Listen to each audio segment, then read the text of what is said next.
It was a cold December night in Chicago, the kind where the wind cuts through your coat like it's got a personal grudge. Inside a small one-bedroom apartment on the north side of the city, the heat barely worked, and the windows rattled with every gust.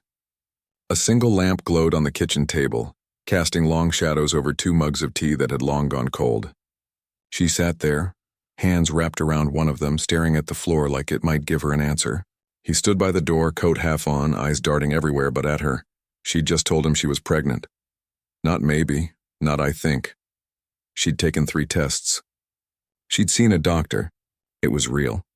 And now the man she'd planned to marry, the one she'd shared dreams with, late-night talks, inside jokes, and a future, looked like he'd been handed a death sentence. I need some time, he said, voice tight like his throat was closing up. This is a lot. She looked up then, eyes red-rimmed but steady. Time for what? I'm 6 weeks along. Time doesn't change that. He ran a hand through his hair the way he always did when he was stressed. I know it doesn't, but I'm not ready for this.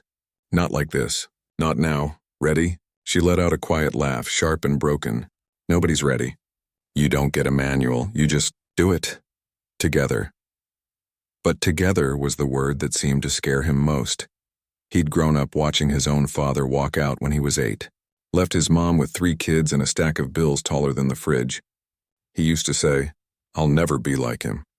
But now, standing there with his future unraveling in front of him, all he could feel was that same old panic. The fear of failing, of being trapped, of becoming someone he hated. He didn't say any of that. Instead, he mumbled something about work stress, about needing to clear his head, about how he'd call her tomorrow. And then he left. Just like that. Door clicking shut behind him like it was the end of a sentence. She sat there for a long time after. Long enough for the streetlights outside to flicker on. Long enough for the tea to grow a skin. She didn't cry, not then. She just felt hollow, like someone had reached in and scooped out everything that made her feel safe. The next morning she found a note tucked under her pillow. Just 3 lines scribbled in his messy handwriting. I'm sorry. I can't do this. Please don't look for me. No phone call. No text. No explanation beyond those 10 words. He'd changed his number. Cleared out his side of the closet. Even took the photo of them from their hiking trip in Colorado. The one where they were both laughing, arms around each other, sun on their faces. Gone. At first she thought it was temporary. A panic move. He'd come back when he calmed down. But days turned into weeks. Weeks into a month. No word, no trace. She called his office, transferred to voicemail. His friends either didn't know or wouldn't say. One finally admitted quietly. He asked us not to tell you anything. Said it was better this way. Better for who? She was 24. She'd just started a new job as a junior designer at a small marketing firm. She'd been saving for their wedding. Simple in the spring, just family and close friends in a park by the lake. Now all she had was a ring she couldn't bring herself to take off, a growing bump under her sweater, and a silence so loud it echoed in every room. And then, the ultrasound. She went alone, sat in the waiting room with a magazine she didn't read, hands clenched in her lap. When the technician moved the wand over her belly and the screen lit up, she held her breath. There are 2 heartbeats, the woman said gently, pointing to 2 flickering spots on the screen. 2, not 1, 2 babies, twins. For a moment she just stared. Then the tears came, not sad, not happy, just overwhelming. Like her body was finally releasing everything it had been holding in. 2 lives. 2 futures. 2 reasons to keep going, even when every part of her wanted to curl up and disappear. She didn't tell anyone at first. Not her co-workers, not her neighbors. She kept working, kept paying rent, kept pretending everything was fine. But inside, she was building a new map of her life. One that didn't include him. Her family wasn't an option. Her parents had cut her off years ago after a bitter argument about her career choices. She'd refused to go to law school like they wanted. Her older brother lived across the country and barely called. So she swallowed her pride and called her Aunt Rosa, her mom's younger sister, who'd always been kind but lived 2 hours away in a quiet suburb. I don't have much, Rosa said over the phone, voice warm but cautious. But you've got a place here as long as you need it. 2 weeks later, she packed what she could into her beat-up sedan, clothes, a few books. the framed photo of her and her mom before things went sour, and drove through a snowstorm to Rosa's little brick house with the overgrown garden and the porch swing that squeaked. Rosa didn't ask questions. She just made her a bed on the couch, heated up soup, and said, "You rest. We'll figure it out tomorrow." And they did.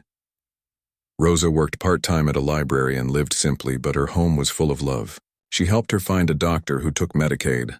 She taught her how to stretch a dollar, buying beans in bulk, sewing buttons back on coats, turning old jars into storage. At night, after the twins kicked up a storm in her belly, Rosa would sit with her, sipping chamomile tea, telling stories about when she was young and broke and thought she'd never make it either. "I did," Rosa would say, patting her hand. "And you will too." But it wasn't easy. She lost her job when her boss found out she was pregnant with twins. "We just can't guarantee your hours after maternity leave," he said, not meeting her eyes. She knew it was an excuse. She filed for unemployment, but it barely covered groceries. So she started working nights at a 24-hour diner downtown, waitressing on her feet for 8 hours, coming home with aching feet and tips stuffed in her apron pocket. During the day, she studied. She'd always loved design, logos, websites, packaging. She signed up for online courses using Rosa's old laptop, watching lectures with headphones while resting her swollen feet on a pillow. She practiced on free design software, building mock portfolios, reaching out to small businesses on social media offering cheap or free services just to get experience. People said no a lot, but some said yes. A local bakery needed a new logo. A dog walker wanted business cards. She did them all, late into the night after Rosa went to bed, belly propped up with cushions.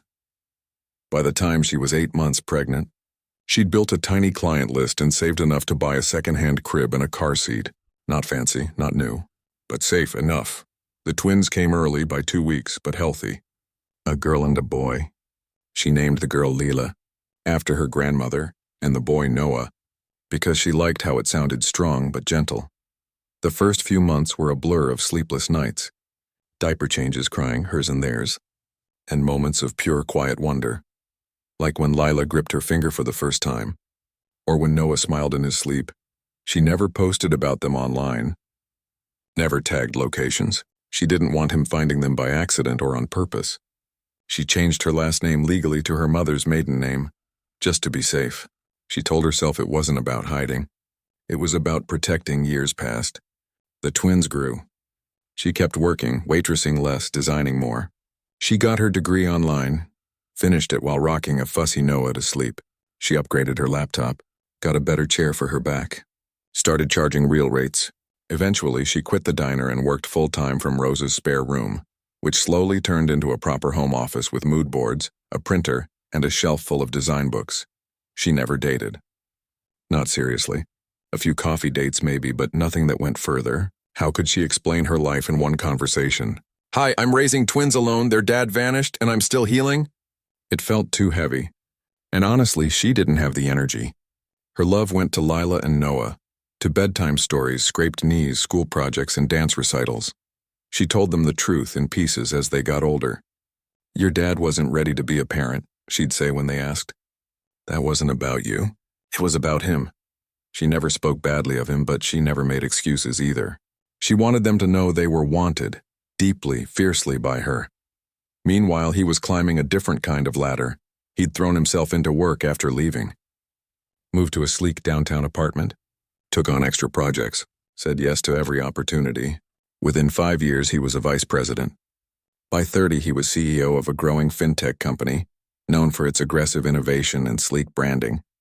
He gave interviews in sharp suits, spoke at conferences, was featured in business magazines. Self-made, they called him. Visionary.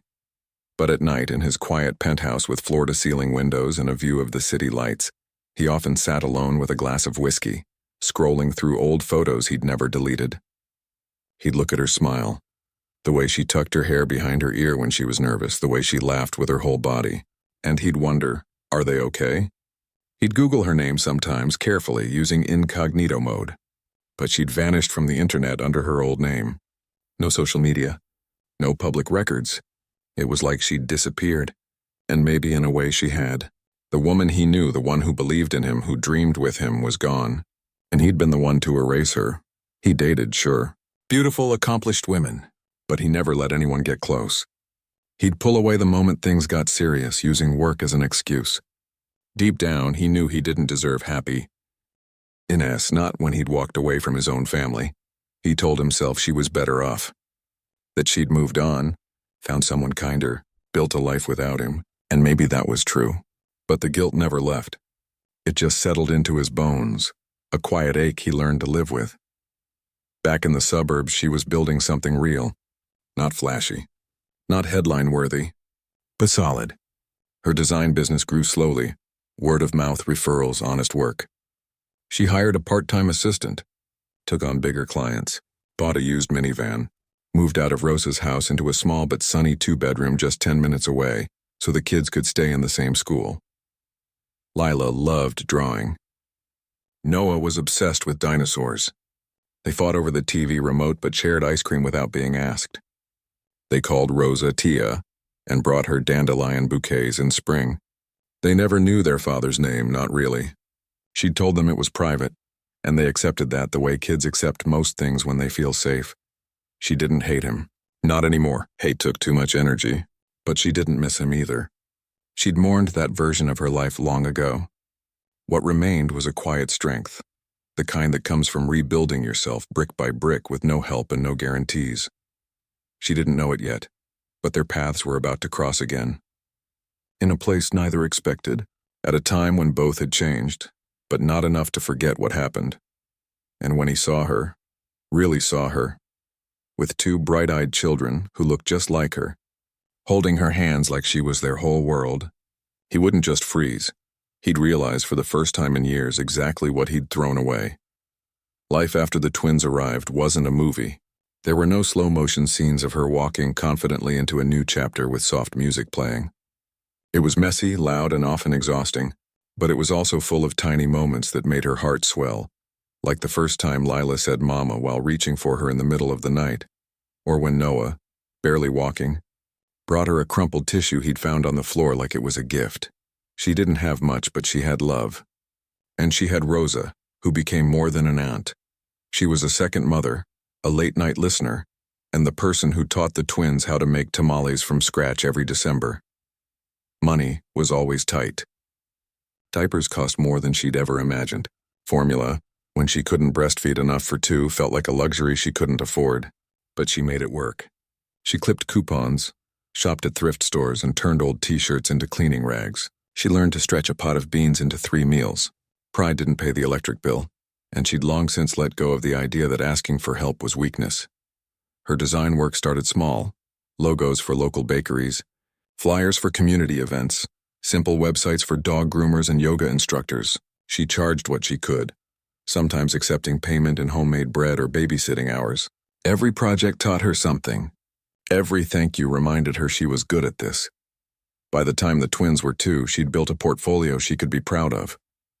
She upgraded from free design software to a paid subscription, bought a second-hand drawing tablet, and even set up a tiny workspace in the corner of her bedroom with a folding table and a lamp from the hardware store. She'd work after bedtime, headphones on, fingers flying across the keyboard while the house was finally quiet. She enrolled in an online associate's program in graphic design, then later a bachelor's. Classes were hard.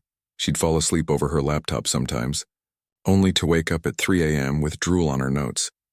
But she kept going. She told herself, if I can raise 2 humans alone, I can pass a typography exam. She graduated when the twins were 5. No cap, no gown, no audience. But Rosa printed out her diploma and hung it in the kitchen next to Lila's finger painting of the 3 of them holding hands under a rainbow. Work picked up after that. A small tech startup noticed her portfolio and hired her for a rebrand. Then another. She started charging real rates. Not luxury prices, but enough to cover rent, groceries, and a savings account she opened for the twins' future. She called it the Big Dreams Fund. Every month, no matter how tight things were, she put in $20. Sometimes more if a client tipped well. She never bought herself new shoes until hers literally fell apart. Never took a vacation.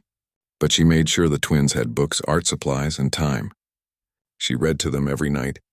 took them to the library every Saturday, let them help cook dinner, even if it made a mess.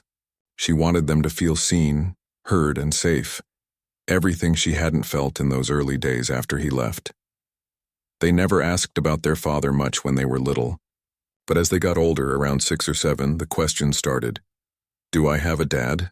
Lila asked one evening while coloring at the kitchen table. She put down the dish she was washing and turned off the faucet. "Yes, you do," she said gently. "But he wasn't ready to be a parent when you were born. So he's not part of our family. Did he not love us?" Noah asked, looking up from his dinosaur book. Her heart ached, but she kept her voice steady.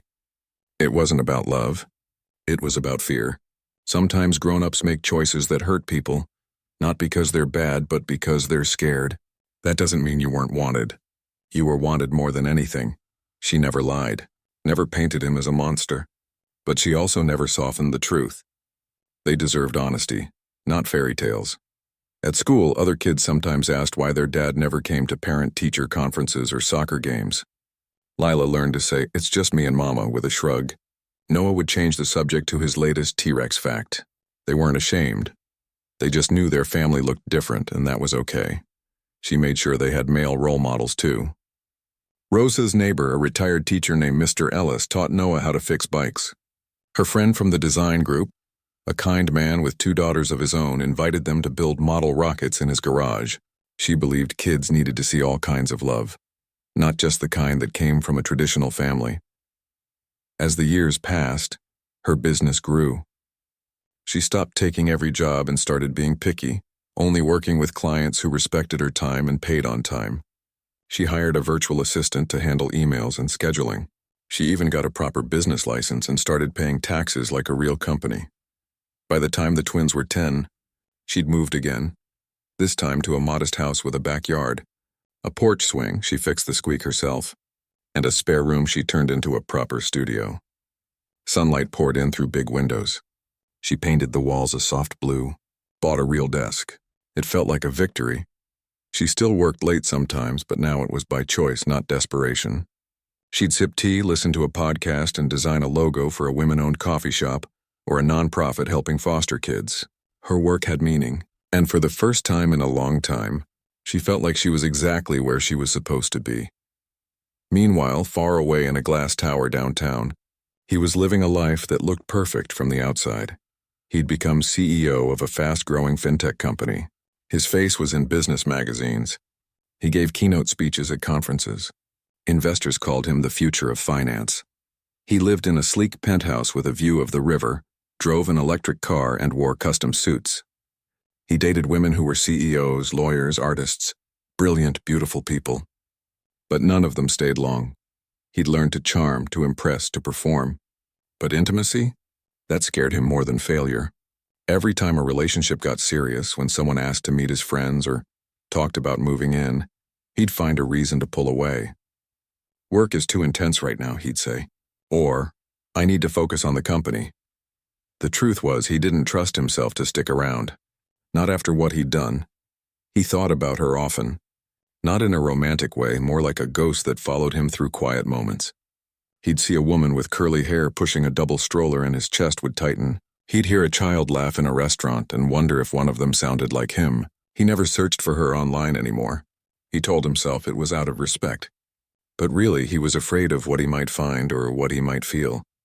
He'd tried therapy once, sat in a quiet office with a kind-faced counselor and said, "I left my fiancée when she was pregnant, with twins." The words felt heavy like stones in his mouth. "Why?" the therapist had asked gently. "Because I was terrified," he admitted. "I thought I'd ruin their lives, like my dad ruined mine." "And do you think you would have?" He didn't answer, because the truth was he didn't know. Maybe he would have failed. Maybe he would have stepped up. But he'd never given himself the chance to find out. He stopped going after 3 sessions. Too much pain. Too many questions he wasn't ready to face. Instead, he buried himself in work. Launched new products. Closed big deals. Gave interviews where he talked about resilience and vision, like he knew what they meant. But at night, alone in his silent apartment, he'd stare at the ceiling and wonder, are they happy? Are they safe? Do they hate me? He started donating anonymously to organizations that supported single mothers. He funded a scholarship at a community college for women in design. He told himself it was just giving back, but deep down it was penance. He never remarried, never had kids with anyone else. Part of him felt he didn't deserve to. Another part worried he'd repeat the same mistake, running when things got hard. His company threw big events, galas, product launches, charity dinners. He attended them all as him, smiling for photos, shaking hands, giving polished speeches. But he always felt like an imposter, like someone had handed him a script for a life he hadn't earned. One spring, his assistant handed him an invitation to a Tech for Good charity gala. It was a high-profile event, attended by city leaders, entrepreneurs, and philanthropists. His company was a major sponsor. He was expected to give a short talk about innovation and social impact. He almost said no. He was tired, but his board insisted. It's good PR, they said. You're the face of the brand, so he agreed.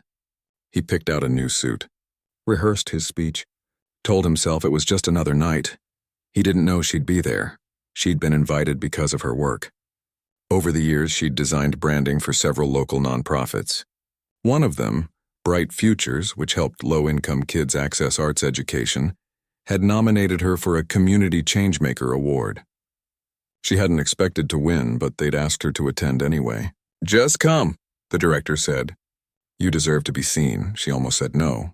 Galas weren't her thing. She didn't own a fancy dress. She didn't like crowds. But Rosa insisted. You've worked so hard, she said. Let people celebrate you. So she bought a simple navy dress from a department store sale rack, borrowed a pair of earrings from Rosa, let Lila and Noah help her pick out shoes. The sparkly ones, Mama. She even got her hair done at the salon down the street, the first time in years. She brought the twins with her. Not because she had to, but because she wanted them to see her honored, not as a victim, but as someone who built something beautiful out of broken pieces. They sat near the back, quiet and wide-eyed as the speeches began. Lila held her hand. Noah fidgeted in his tiny suit, proud of his bow tie. She watched as other people received awards, teachers, doctors, activists. She felt a lump in her throat, not because she wanted the spotlight, but because she realized how far she'd come. And then during a break in the program, as guests mingled and servers passed trays of hors d'oeuvres, she turned and saw him, across the room near the bar, talking to a group of men in expensive suits. Older now, sharper, more polished, but unmistakable. The same eyes, the same way he held his shoulders when he was nervous. Her breath caught. Her heart hammered like it was trying to escape her chest. He hadn't seen her yet. He was laughing at something someone said, glass in hand, looking every inch the successful CEO. She wanted to run, to grab the kids and disappear into the night. But Lila tugged her sleeve. Mama, are you okay? You look pale, she forced a smile. I'm fine, sweetie, just saw someone I used to know. And then, as if sensing her gaze, he looked up. Their eyes met. Time didn't stop. The music didn't fade. But everything else, the chatter, the clinking glasses, the soft jazz, seemed to vanish. He froze, his smile dropped. His glass hovered halfway to his lips. He stared at her like he'd seen a ghost. And then his eyes dropped to the two children beside her. Lila clutching her hand, Noah adjusting his bow tie with serious concentration. His face went pale. His hand trembled. He took a half step forward, then stopped himself. She didn't wave, didn't smile, didn't look away. She just held his gaze for a long moment, letting him see what he'd left behind. Not just her, but two whole lives that had grown without him. Then, calmly, she turned to her children. Come on, guys. Let's go find some dessert. She walked away, back straight, heart pounding, but not running. Not this time. Behind her, he stood rooted to the spot, the noise of the gala rushing back in like a wave. The CEO who commanded boardrooms, who made million-dollar decisions before breakfast, couldn't move. Couldn't speak. Because for the first time in 8 years, he wasn't looking at a memory. He was looking at his children.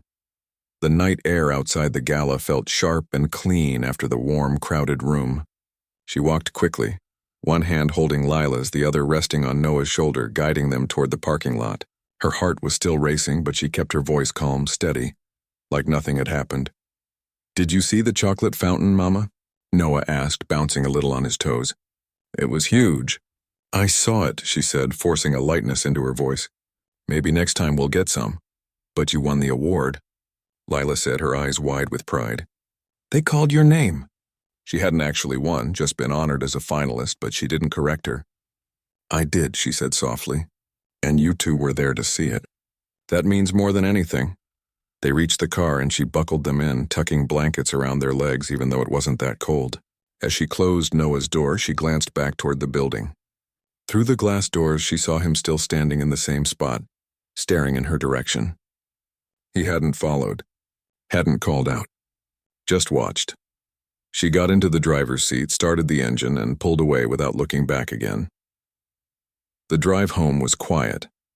The twins dozed off halfway there, heads leaning against the windows, bow tie and dress shoes already forgotten. She turned the radio low, just soft piano music, and let her thoughts settle. She wasn't angry, not in the hot, burning way she used to be. This was different. It was like seeing an old scar you'd almost forgotten about, only to realize it still aches when the weather changes. She'd built a life without him. A good one, full of laughter, bedtime stories, school plays, and grocery runs. She didn't need him.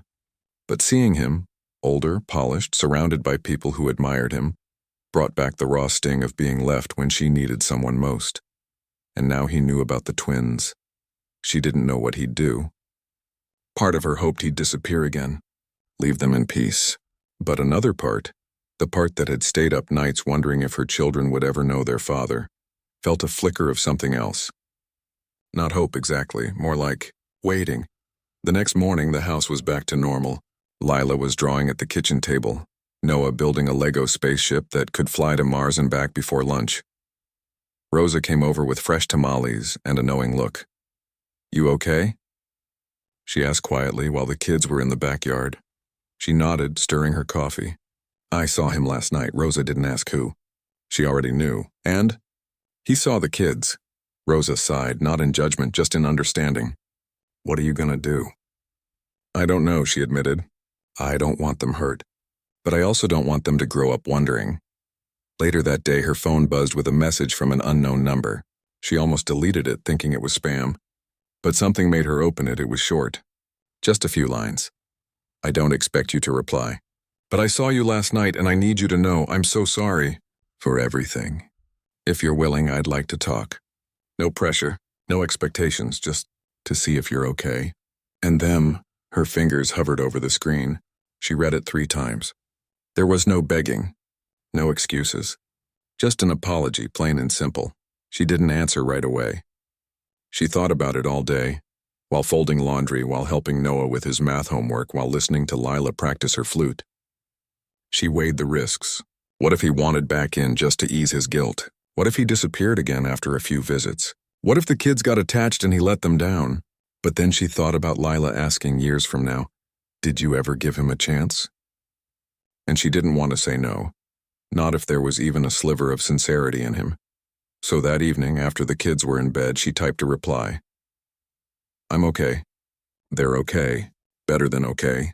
If you want to talk, it has to be on my terms. No surprises. No showing up unannounced. And if you're not serious, don't waste my time.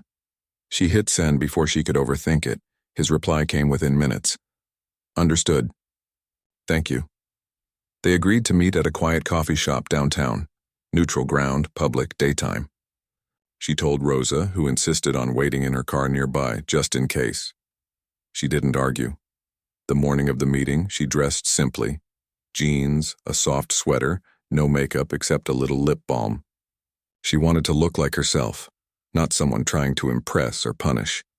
He was already there when she arrived, sitting at a small table by the window. He stood up as she walked in, hands shoved in his coat pockets like he wasn't sure what to do with them. He looked nervous. Not polished, not CEO-like, just human. Hi, he said, voice quieter than she remembered. Hi, she replied, sitting down without offering a handshake. A server came over and she ordered black coffee. He asked for tea. When the server left, silence settled between them. Thick, heavy, full of everything unsaid. I looked for you, he finally said. After I left. Not right away, but later. I couldn't find you. I changed my name, she said. Deleted my socials, moved. I figured. He looked down at his hands. I thought, I thought you'd be better off without me. Better off? She let out a small, humorless laugh. Maybe, but that wasn't your call to make. He nodded. You're right. It wasn't. He didn't make excuses. Didn't say he was young or stressed or confused, though she knew all that was true. He just sat with the weight of what he'd done. I saw them last night, he said, voice cracking slightly. They're beautiful. They are, she said firmly. Smart, kind, full of life. They've never known you, but they're okay, because they've had love. From me. From Rosa. From friends who showed up. He swallowed hard. Do they know about me? They know you exist. That you weren't ready to be a parent. That's all. He was quiet for a long moment. Then can I meet them? She studied his face, the lines around his eyes, the way his jaw tightened when he was anxious. He wasn't the same man who'd walked out. But was he different enough? It's not about you wanting to meet them, she said gently. It's about whether it's good for them. Right now, they don't need a dad who shows up once and vanishes again. If you're serious, it has to be consistent. Patient, no grand gestures. No promises you can't keep. I understand, he said. I'm not asking to be their father overnight. I'm asking for a chance to be someone they can trust. Slowly. She sipped her coffee, thinking. If we do this, there are rules. You don't contact them directly. You go through me. You respect my boundaries. And if you ever let them down, that's it. No second chances. I wouldn't expect one, he said. They talked for another hour, about the twins' personalities, their favorite foods, their fears. He listened more than he spoke. Asked thoughtful questions. Didn't try to impress her with his success. In fact, he barely mentioned his job. Before they left, he said, I've been donating to a scholarship fund for women in design. At the community college. I didn't know if you'd ever see it. But I wanted to do something she hadn't known. But she didn't thank him, not yet. Actions mattered more than intentions. A week later, she let him meet the kids. She chose a public park on a sunny Saturday morning. Told Lila and Noah they were meeting someone from Mama's past who wanted to say hello. She didn't call him their dad. Not yet. He arrived early, sitting on a bench near the swings, hands clasped tightly. When he saw them walking toward him, he stood up slowly, like he was afraid to scare them. Lila held her mother's hand tighter. Noah hid slightly behind her leg. Hi, he said, crouching down a little so he wasn't towering over them. I'm a friend of your mom's, Lila frowned. You look like me, his breath hitched. Yeah, he said softly. I guess I do, Noah peeked out. Do you like dinosaurs? He smiled, a real one this time. I used to. My favorite was the Triceratops. Triceratops had 3 horns, Noah said seriously. Not like T-Rex. T-Rex had tiny arms. I remember, he said. And for the first time, he looked like he belonged in the moment. They didn't stay long. Just 20 minutes. He didn't try to hug them or give them gifts. Just talked about dinosaurs, asked Lila about her drawings, and thanked their mom for letting him meet them. After he left, Lila asked, Is that our dad? She didn't lie. Yes. Why didn't he come before? Because he wasn't ready, she said. But he wants to try now.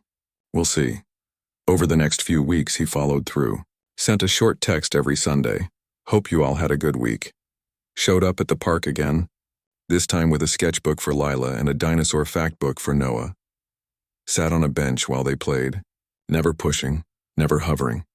He started coming every other weekend. Always on time. Always respectful. He brought coffee for her. Juice boxes for the kids. Listened when they talked. Laughed at their jokes. Never once mentioned his job or his money. One afternoon, Lila asked him, Why did you leave? He didn't flinch. Because I was scared, he said honestly. I thought I'd be a bad dad. So I ran, but that was wrong. And I'm sorry. She nodded like that was enough for now.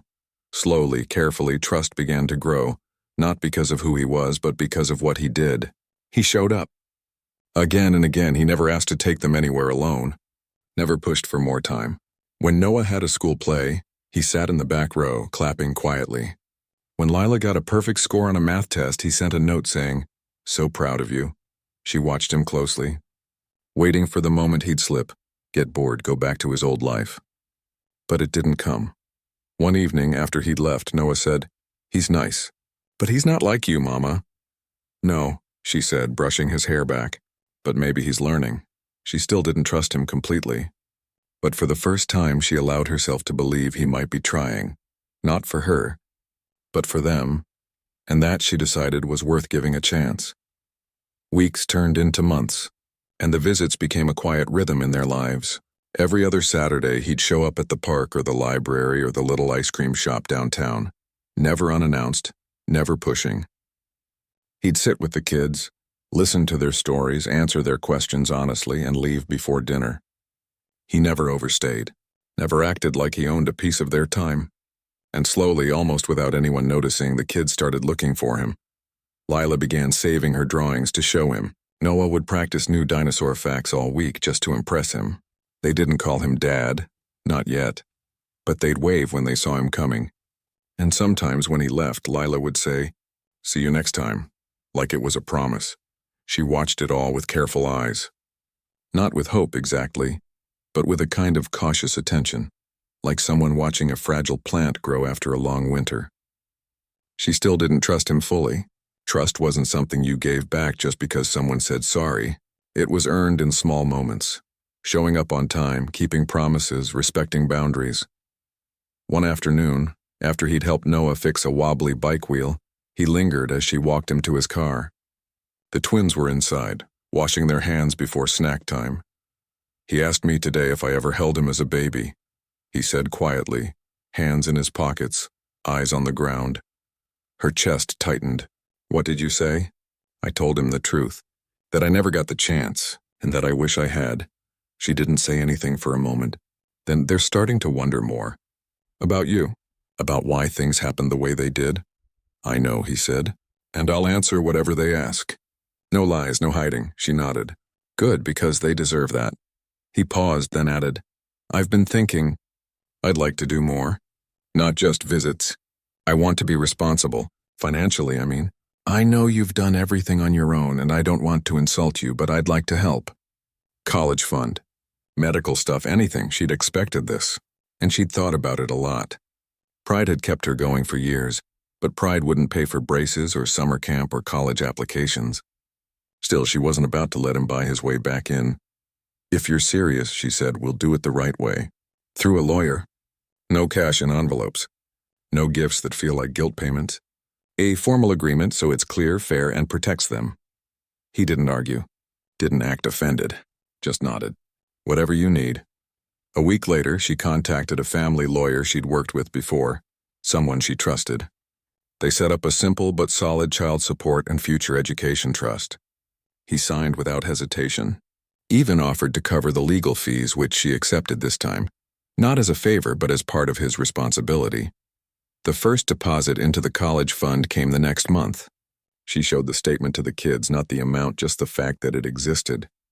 "This is for your future," she told them. "From someone who wants to be part of it."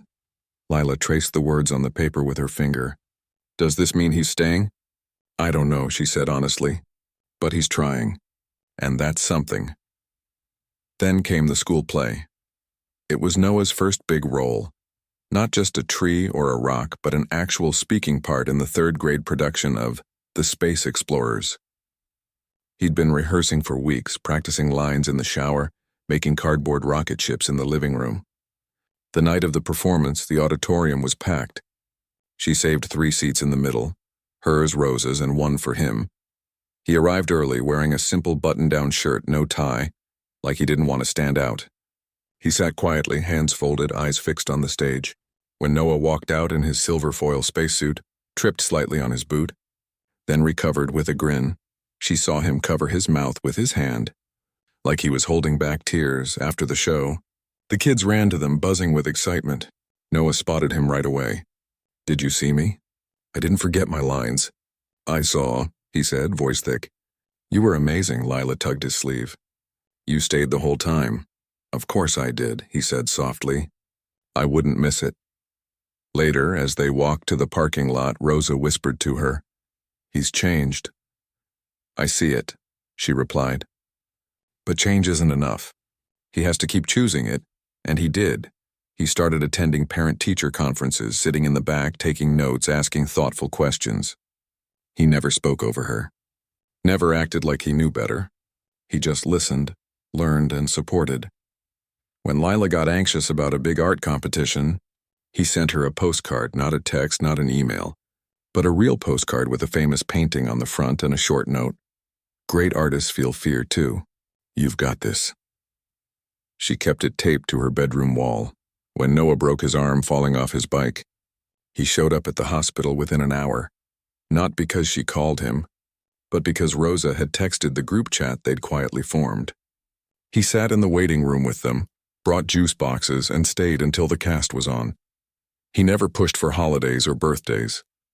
But on the twins' 11th birthday, he sent 2 small wrapped boxes to the house, no note, just their names on the tags.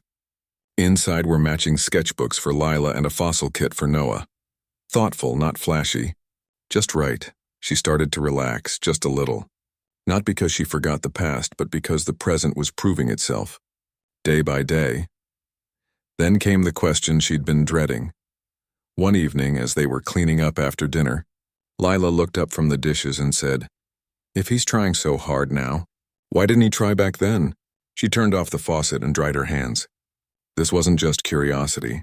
It was pain, dressed up as a question. She sat at the table with them. "People change," she said. "Sometimes it takes losing." Something important to realize what matters. He was scared.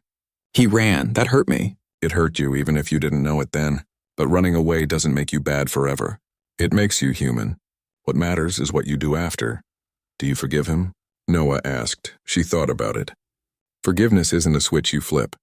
It's a path. Some days I'm further along it than others, but I don't hold his past against you. And I won't let it stop you from knowing him, if that's what you want. They were quiet for a moment. Then Lila said, "I like that he listens." "And he knows Triceratops facts," Noah added. She smiled. "Yeah, he does." A few weeks later, he asked if he could take them to the Natural History Museum, just the 3 of them. She hesitated. It was the first time he'd asked to be alone with them. "I'll be nearby," she said, "in the cafe inside. You text me every hour, and if they're uncomfortable, they come find me." He agreed without argument. She watched from a distance as they walked through the dinosaur hall, Noah pointing excitedly at the T-Rex skeleton, Lila reading every plaque out loud, him crouching down to look at exhibits at their level. At one point, Noah reached for his hand without thinking. He froze for a second, then gently took it. She saw his shoulders shake just once before he kept walking. When they came back to the cafe, both kids were glowing. He knew the name of every single dinosaur, Noah said, breathless. "And he let me sketch the mammoth for 20 minutes without rushing me," Lila added. He looked at her, eyes full of something she hadn't seen before. Gratitude, maybe, or quiet joy. "Thank you," he mouthed. She nodded. That night, after the kids were in bed, she sat on the porch with a cup of tea. Rosa joined her, handing her a warm blanket. "You're letting him in," Rosa said gently. "A little," she admitted. "Not all the way." "But enough. It's okay to be happy," Rosa said, "even if it's complicated." She didn't answer right away. She watched the fireflies blink in the yard, tiny lights in the dark, appearing and disappearing but always coming back. She wasn't sure if this was a second chance or just a new chapter. But for the first time in years, she didn't feel like she was carrying the weight alone, and maybe that was enough. Summer came in slow and warm that year, the kind of season that stretched out like a cat in the sun, lazy, golden, full of small joys. The backyard was alive with the sound of sprinklers, the smell of cut grass, and the occasional shriek of laughter as the twins raced each other from the porch to the swing set. She sat on the steps, sketching in a notebook while keeping one eye on them, the other on the quiet rhythm of her own heart. Things had settled into a new kind of normal. He still came every other weekend, sometimes more if the kids had a game or a recital. He never stayed for dinner unless invited, never acted like he belonged in the house. But he was there, in the stands, at the school fair, in the background of photos she didn't delete from her phone. And the kids? They'd stopped calling him that man or mama's friend. Now, when they talked about him, it was just him, like he was a fact of life, not a question. One Saturday, he showed up with a flat tire on his car and a sheepish look. Instead of calling roadside assistance, he asked if he could borrow her jack. She handed it over without a word. He spent an hour on his knees in the driveway, hands greasy, shirt stained, muttering to himself as he wrestled with the lug nuts. Noah brought him a glass of lemonade. Lila sat nearby, drawing him in her sketchbook, brow furrowed, tongue poking out in concentration. When he finally got the spare on, he wiped his hands on a rag and looked up. "Thanks for not laughing. You looked like you knew what you were doing," she said, though he clearly hadn't. He smiled, tired, real. "First time changing a tire alone. Guess I'm learning a lot of things late." She didn't say it, but she thought, so are we all. Later that week, Lila came home from school with a permission slip for a weekend camping trip. 2 nights in the woods with her class, hiking, stargazing, cooking over a fire. She was excited but nervous. "What if I get scared at night?" she asked over dinner. "You'll be fine," Noah said, mouthful of pasta. "I'd go if I was in your class." She looked at her mother. "Will you come visit?" "It's a closed trip, sweetie. Parents aren't allowed." Her face fell. Then, quietly, "Could he come?" The question hung in the air. Not demanding. Just wondering. She thought about it. He'd never been responsible for them overnight. Never been the one to soothe a nightmare or pack a lunch. But maybe that was part of the point. "I'll ask him," she said. She texted him that night. Just the facts, date, location, what the kids would need. No pressure. No expectation. He replied within minutes. "I'll be there." The morning of the trip, he arrived early, dressed in hiking boots and a worn flannel shirt, a backpack slung over one shoulder. He'd researched the campsite, packed extra socks, a first aid kit, and 2 flashlights just in case. He didn't try to hug her goodbye. Just knelt to their level and said, "Have fun. I'll be right outside if you need me." She watched from the car as the bus pulled away, Lila waving from the window, Noah giving a thumbs up. He stood there until it disappeared down the road, hands in his pockets, shoulders squared like he was bracing for something. 2 nights later, she picked them up from the drop-off point. They tumbled off the bus, sunburned and exhausted, talking over each other about ghost stories and burnt marshmallows. Lila ran straight to him. He stayed the whole time, she told her mother, eyes wide. Slept in his car, brought us hot chocolate when it got cold. He taught us how to tie knots, Noah added, and he didn't snore. Much. He just stood there looking tired but peaceful, like he'd finally found a place to rest. After that, something shifted. Not dramatically, but deeply. He wasn't just visiting anymore. He was showing up in the quiet ways that mattered, helping Lila research art schools, driving Noah to soccer practice when she had a client call, bringing soup when one of them had a fever. He never asked for credit, never acted like he was earning points. He just did what needed to be done. One evening, as they sat on the porch after dinner, Lila asked him the question she'd been saving. "Do you love us?" He didn't answer right away. He looked at her like he was seeing her for the first time, not as a reminder of his past, but as a person standing right in front of him. "I didn't know how to," he said slowly. "Not at first. But every time I see you draw or hear you laugh or watch you stand up for your brother, I feel it. Like it's been there all along, waiting for me to be ready, so yes, I do." Lila nodded like that was all she needed to hear. She never asked him to move closer, never suggested he spend holidays with them. But when Thanksgiving came, Rosa set an extra plate at the table without asking. He showed up with a pie he'd clearly bought from a bakery but pretended to have made. Noah rolled his eyes but ate 2 slices. Lila saved him the last piece of crust. Christmas was quieter. He sent gifts, books, art supplies, a model T-Rex kit, but didn't come by. She found out later he'd spent the day volunteering at a shelter. She didn't tell the kids. Some things didn't need explaining. By spring, the twins were 12, almost teenagers. Awkward, brilliant, full of opinions. They started asking harder questions, not just about him, but about life, fairness, second chances. One night over pancakes, a weekend tradition, Noah looked up and said, "Do you think people deserve to fix their mistakes?" She glanced at him. He was stirring his coffee, not looking at the kids, but listening.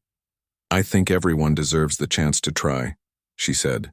"But fixing a mistake isn't about saying sorry. It's about doing better. Every day," Lila nodded, "like how he keeps coming back." Exactly. He didn't say anything.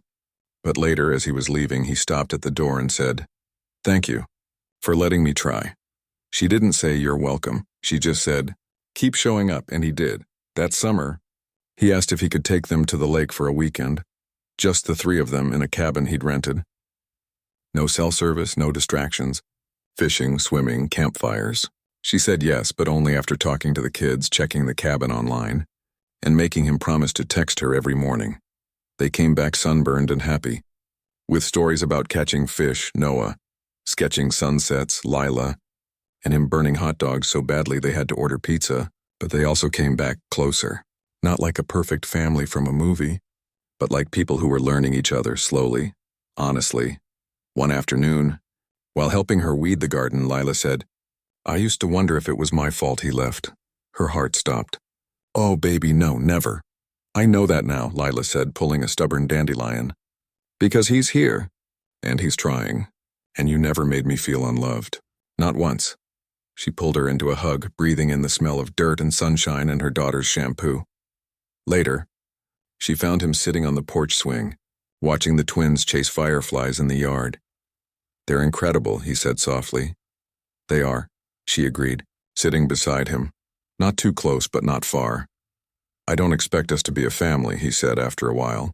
"Not like before, but I'd like to be someone they can count on, for the rest of their lives." "That's not up to me," she said. "It's up to them. And you." He nodded. "I know." They sat in silence for a long time, listening to the crickets, the distant sound of laughter.